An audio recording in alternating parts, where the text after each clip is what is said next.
Welcome back. तो आज हम बात करेंगे टेस्टिंग की। इससे पहले हमने सारा देखा प्लानिंग स्टेज। हम सबसे पहले प्रॉब्लम आइडेंटिफाई करते हैं, प्रॉब्लम क्या होती है। फिर डिफरेंट स्टेप्स होते हैं, हम प्लानिंग करते हैं। फिर हम उसको वेरीफाई करते हैं, फिजिबिलिटी चेक करते हैं उसकी।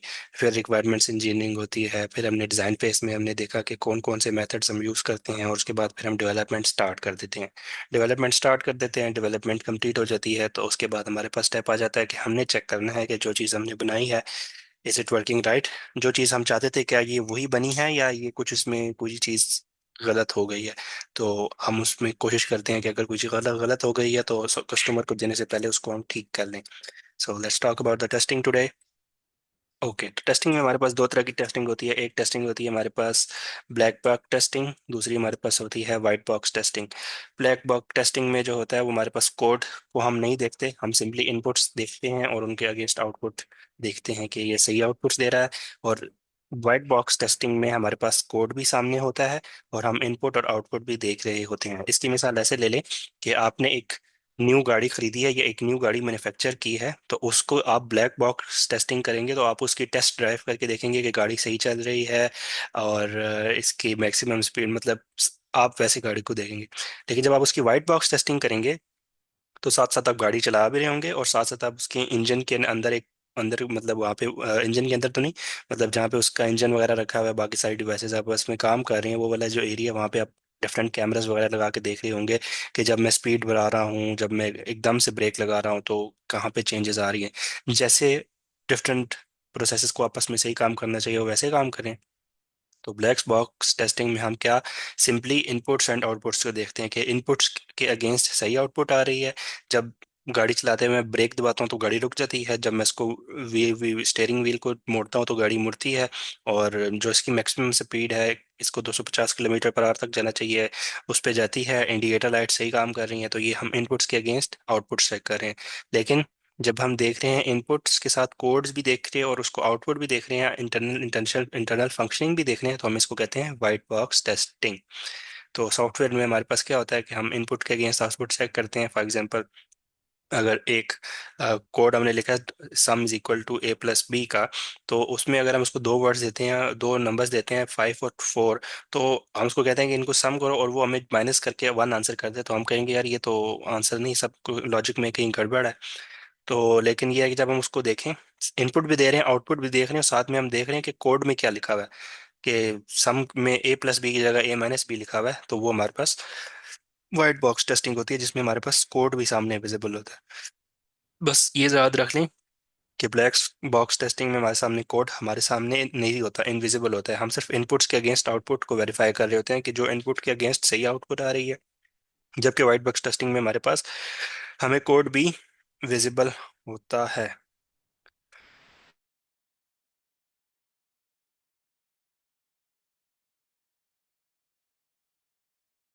अच्छा, सॉरी फॉर दैट। ओके, तो ये डेफिनेशन देख लेते हैं कि black box testing is a software testing method where the internal working of logic और system are not known to the tester. The focus is on evaluating the system's outputs based on specified inputs without considering its internal code and structure. For example, login functionality of a web app. ठीक है, आप check करते हैं कि एक web app आपने बनाई है, उसका लॉगिन फंक्शनैलिटी सही काम है। The tester does not have access to the source code और knowledge of the internal implementation details. ठीक है, उनके पास कोड वगैरह नहीं है और उनको नहीं पता कि कैसे ये पेज काम कर रहा है। वो क्या करेगा कि इनपुट करेगा वैलिड यूजर नेम और पासवर्ड। तो एक्सपेक्टेड आउटपुट क्या है कि लॉगिन सक्सेसफुल हो जाए, अगर हो गया तो टेस्ट केस पास हो गया, नहीं हुआ तो टेस्ट केस फेल हो जाएगा। इनकरेक्ट पासवर्ड दे तो आउटपुट क्या होनी चाहिए, लॉगिन फेलियर होना चाहिए। अगर लॉगिन फेलियर हो जाए तो ठीक है, प्रोडक्ट सही काम कर रहा है। अगर फेलियर ना हो तो इट मीन्स जो है समथिंग इज रॉन्ग, तो ये टेस्ट केस भी फेल हो जाएगा।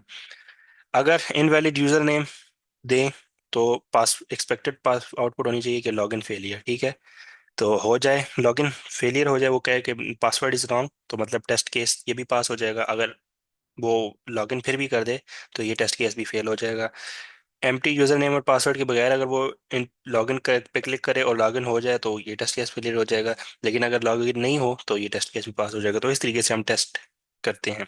वाइट बॉक्स टेस्टिंग में हम क्या करते हैं कि हम we has the knowledge of the logic and code as well. For example, इसकी एक student examination project the above programming modules assist for errors and white box testing। क्या करते हैं कि test each statement within the program code Verify the variables are correctly initialized and updated. Check for the errors and debug if needed. Evaluate the code's performance under various conditions by providing values. ठीक है, हम code को देखते हैं कि उसमें variable सही हैं, जो फंक्शन कौन सा फंक्शन किस टाइम कॉल हो रहा है, और कोई चीज़ जो है वो एक्स्ट्रा तो नहीं प्रोग्राम में लिखी हुई, और कोई चीज़ जो है वो कम तो नहीं लिखी हुई, और लॉजिक में कोई ऐसी तो नहीं है कि अगर लार्ज वैल्यूज हम देंगे तो ये प्रोग्राम फेल ना हो जाए। तो हम ये सारी चीज़ें टेस्ट कर रहे होते हैं कोड को देखते हुए। अच्छा, अब हम यहाँ पे एग्जांपल देख लेते हैं कि टेस्टिंग और वेरिफिकेशन फेज में क्या होता है। कि हमने देखा कि test of code to find the percentage marks, test of code to find the students result. हम कहते हैं कि हमने मार्क्स उसको इतने दिए, स्टूडेंट दिया तो उसने हमें परसेंटेज बता दी। फिर हमने उसको टोटल मार्क्स दिए, obtained मार्क्स बताए, और उसने हमें परसेंटेज मार्क्स बता दिए। फिर हमने कहा कि अगर इतने परसेंट मार्क्स हैं तो स्टूडेंट पास होना चाहिए, ठीक है पास होना चाहिए। अगर इतने परसेंटेज मार्क्स है तो स्टूडेंट फेल है, ठीक है। तो ये प्रोग्राम हमारे पास सही काम कर रहा है। हमने इनपुट्स दी, उसके अगेंस्ट आउटपुट्स चेक कर ली। फिर यहाँ पे हमने परसेंटेज दी, उसके अगेंस्ट आउटपुट हमने चेक कर ली। अच्छा, नेक्स्ट हमारे पास जो चीज़ है दैट इज कॉल्ड डीबगिंग। तो ये हमारे पास क्या होता है, the process of finding and removing the errors is called debugging. जब हम टेस्टिंग कर रहे होते हैं तो उसका मकसद यही होता है कि हम एरर्स को तलाश करें, और वो जब हमें मिल जाएं तो हम उनको रिमूव करें। So this is what we do. We don't know where they are, we don't know how they work, but we try to find them and then we try to fix those bugs. Next हमारे पास जो process आ जाता है software development life cycle में that is deployment. अब हमारे पास software जो है ready हो गया है और अब हमने इसको डिप्लॉय कर देना है। सिमिलर टू ये है कि जब आपकी एक आर्मी जब तैयार हो जाती है, उसको फिर आप कहीं ना कहीं डिप्लॉय कर देते हैं डिफरेंट रीजन्स में। तो इसी तरह आपका सॉफ्टवेयर अब रेडी है, आप इसको जिस कस्टमर के लिए बनाया है या जिस कस्टमर बेस के लिए आपने बनाया है, अब आप इसको डिप्लॉय कर देंगे। तो डिप्लॉयमेंट में हमारे पास क्या स्टेप्स होते हैं कि आप इंस्टॉलेशन एक्टिवेशन करते हैं, training, conversion, conversion to be explain further in the next slide. अच्छा, सबसे पहले क्या होता है कि आप जो है ना सॉफ्टवेयर, जैसे अब अटेंडेंस मैनेजमेंट सिस्टम है, आप जाएंगे ऑन साइट, जाएंगे स्कूल में जाएंगे, वहाँ पे जो है वो कंप्यूटर्स पे सेटअप करके देंगे, जो स्टाफ है उसको ट्रेन करेंगे कि ये कैसे यूज़ करना है। और फिर उसके बाद अगर पहले से उनका कोई पुराना सिस्टम पड़ा हुआ था तो उसको आपने कन्वर्जन करनी होगी। कन्वर्जन हमारे पास क्या होती है, एक तो होता है कि यार आप गए पुराने सिस्टम को उठा के बाहर फेंक दिया और न्यू सिस्टम इंस्टॉल कर दिया, ठीक है, ये हमारे पास डायरेक्ट अप्रोच होती है। दूसरी होती है पैरेलल अप्रोच, ठीक है, कि हम जो है ओल्ड सिस्टम को साथ रखते हैं और साथ साथ न्यू को इंट्रोड्यूस करवाते जाते हैं, और आहिस्ता आहिस्ता ओल्ड सिस्टम को हम ख़त्म करते जाते हैं और न्यू सिस्टम को जो है ना फुल एंड फुली जो है हम डिप्लॉय कर देते हैं। फिर इसके बाद एक और तरीका ये है कि हम क्या करते हैं कि हम ओल्ड सिस्टम और न्यू सिस्टम को साथ साथ रखते हैं और डिफरेंट फेजेस डिफाइन कर देते हैं कि अगले 10 महीनों तक हम इतना हम न्यू सिस्टम डिप्लॉय कर देंगे, उससे अगले 10 महीनों में हम इतना सिस्टम डिप्लॉय कर देंगे, और उससे अगले 10 महीनों में जो है पुराना सिस्टम बिल्कुल ख़त्म हो जाएगा और न्यू सिस्टम स्टार्ट हो जाएगा। तो ये हमारे पास होता है फेस्ड सिस्टम। फिर हमारे पास आ जाता है पायलट। पायलट में हमारे पास क्या होता है कि हम जो है ना ओल्ड सिस्टम की मौजूदगी में न्यू सिस्टम जो है वो थोड़ा सा उसके कुछ फीचर्स जो हैं इंट्रोड्यूस करवाते हैं, उस पर लोगों की फीडबैक लेते हैं और देखते हैं कि हाँ लोगों में ये चीज़ पसंद आ रही है। जब वो चीज़ उनको हमें लगे कि हाँ यार ये तो लोगों को समझ आ रही है, तो हम पूरा न्यू सिस्टम जो है वो डिप्लॉय कर देते हैं। ठीक है, it's just like beta testing, कि आप जब व्हाट्सएप जो है जब भी नए वो फीचर्स अनाउंस करता है तो वो पहले उसको बीटा टेस्टिंग करता है। उनके एक यूज़र बेस है जिन्होंने बीटा प्रोग्राम के लिए साइन अप किया हुआ है ऐप स्टोर में जाके, तो पहले वो फीचर्स उनके पास आते हैं, वो चेक करके उनको जो है वो उसके ऊपर प्रोवाइड करते हैं। वो टेस्ट करते हैं कि हाँ लोगों का कैसा इसको यूज़ इस फीचर को यूज़ कर रहे हैं कि नहीं। फिर वो एक साथ ही ना सारों के लिए वो लोगों के लिए उस फीचर को इंट्रोड्यूस करा देते हैं। तो ये हमारे पास चार तरीके हैं डिप्लॉयमेंट या कन्वर्जन के। then we will talk about documentation. This is the last step of our software development life cycle. हमने प्रॉब्लम डेफिनेशन से लेके डिप्लॉयमेंट तक जो कुछ सारे काम किए होते हैं हम उनको लिख के ना एक किताब में, एक सॉफ्टवेयर की फॉर्म में हम लिख देते हैं, एक पीडीएफ की फॉर्म में, एक डॉक्यूमेंट की फॉर्म में हम लिख के बता देते हैं कि ये प्रोग्राम हमने ऐसे बनाया, इसको चलाने के लिए ये चीज़ें चाहिए, इसमें इस तरीके के एरर्स आ सकते हैं, इसको इस तरीके से डिप्लॉय करना है। जस्ट लाइक जब अगर आप कोई नई मशीन खरीद के लाते हैं तो उसके साथ आपको एक शॉर्ट हैंडबुक मिलती है, उसमें लिखा होता है कि इसको कैसे चलाना है एंड ऑल दैट। इस तरह सॉफ्टवेयर की भी डॉक्यूमेंटेशन होती है। तो प्रोजेक्ट डॉक्यूमेंटेशन हमारे पास डिफरेंट स्टेप हैं, आपकी बुक में इतना नहीं डिटेल में लिखा हुआ, फिर भी आपको बता देता हूँ कि प्रोजेक्ट स्टार्ट होता है तो high level requirement, detail requirements, ये सारी चीज़ें डॉक्यूमेंट की जा रही होती हैं। फिर जब टेस्टिंग फेज होता है तो टेस्ट प्लान्स, टेस्टिंग डॉक्यूमेंटेशन, ये सारी, how the test, what the test, ये सारी चीज़ें लिखी जा रही होती हैं। System documentation, classes, state diagrams, how to install, installation guide, user manuals, final report, ये सारी चीज़ें, प्रोग्राम स्टार्ट हुआ है यहाँ से और यहाँ पे ख़त्म हुआ है, तो ये इस दौरान इस तरह के डिफरेंट डॉक्यूमेंट्स बन रहे होते हैं।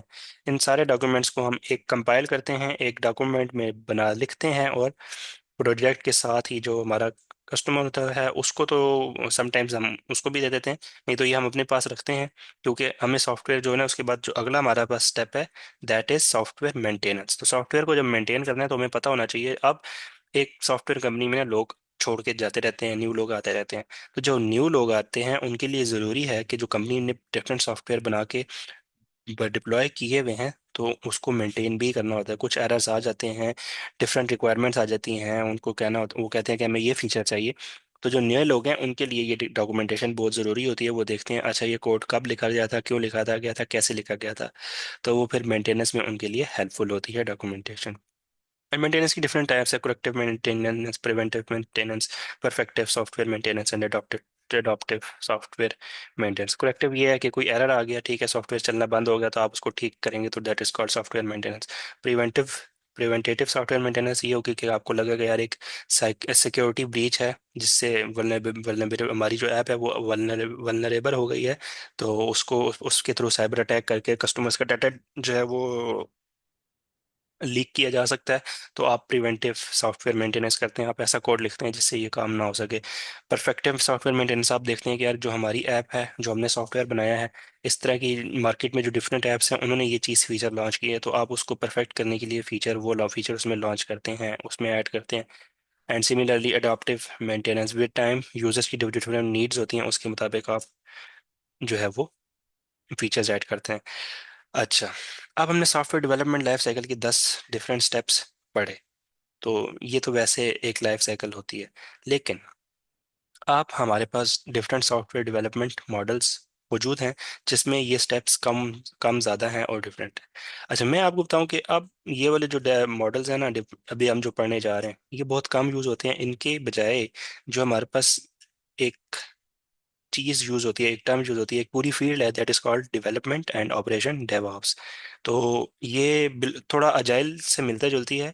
तो इसमें हमारे पास क्या होता है कि साथ साथ कोड बन रहा होता है, साथ साथ मेंटेन हो रहा होता है, साथ साथ टेस्ट हो रहा होता है और साथ साथ डिप्लॉय हो रहा होता है, और ये सारा प्रोसेस जो है ऑटोमेटिक होता है। इसके लिए हमारे पास डिफरेंट टूल्स हैं, जीरा, जेंकिन्स और सेलिनियम, डॉकर और क्यूबरनेटीज, डिफरेंट हमारे पास टूल्स हैं जिनको यूज करके ना हम पूरी साइकिल को हमने ना ऑटोमेट किया हुआ होता है। डेवलपर साथ साथ कोड लिख रहा होता है, टेस्टर साथ साथ टेस्ट कर रहा होता है, और साथ साथ ही कोड डिप्लॉय हो रहा होता है। अच्छा, तो ये मैंने आपको आपकी नॉलेज में एक हल्का सा इजाफा किया है, लेकिन अभी भी जो है ऐसा नहीं है कि एजाइल और वाटरफॉल बिल्कुल ही खत्म हो गए, they are still in use, use किए जाते हैं। अच्छा, ये कब यूज किए जाते हैं? अच्छा, ये जो है ना सॉफ्टवेयर एजाइल और वाटरफॉल क्या है, these are the software development life cycle के दो डिफरेंट मॉडल्स हैं, ठीक है, हम इनको यूज करते हैं। These are the best approaches how to implement a software development life cycle. The waterfall model is suited for projects with clear and changing requirements, and agile is better for projects requiring flexibility, adaptability, and ongoing customer engagement. तो waterfall models हम तब use करते हैं जब हमें requirements पता होती हैं और हमें क्लियर होता है कि ये रिक्वायरमेंट्स चेंज नहीं होंगी।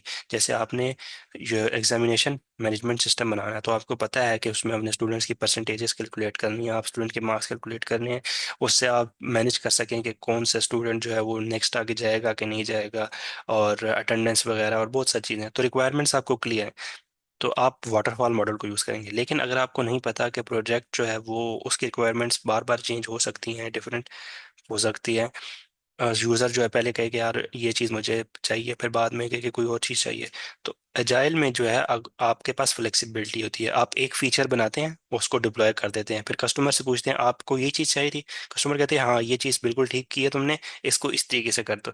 तो आप अडाप्ट करते रहते हैं। तो एजाइल फ्लेक्सिबल होता है थोड़ा सा इस हिसाब से। तो जब हमें रिक्वायरमेंट्स का क्लियरली पता है तो हम वाटरफॉल को यूज़ करेंगे, और जब हमें पता है कि जब कस्टमर की जो डिमांड्स हैं वो चेंज हो रही हैं तो हम एजाइल को यूज़ करते हैं। अच्छा, एजाइल थोड़ा सा कॉस्टली हो जाता है, और वाटरफॉल जो है थोड़ा सा ये है कि इसमें डिफरेंट ओपिनियंस है, हम उस तरफ नहीं जाते हैं। Waterfall and agile, linear and sequential, each phase must be completed before moving to the next. आपने पहले प्रॉब्लम आइडेंटिफिकेशन की, फिर प्रॉब्लम एनालिसिस किया, फिर आपने डिज़ाइन फेज किया, फिर डेवलपमेंट की।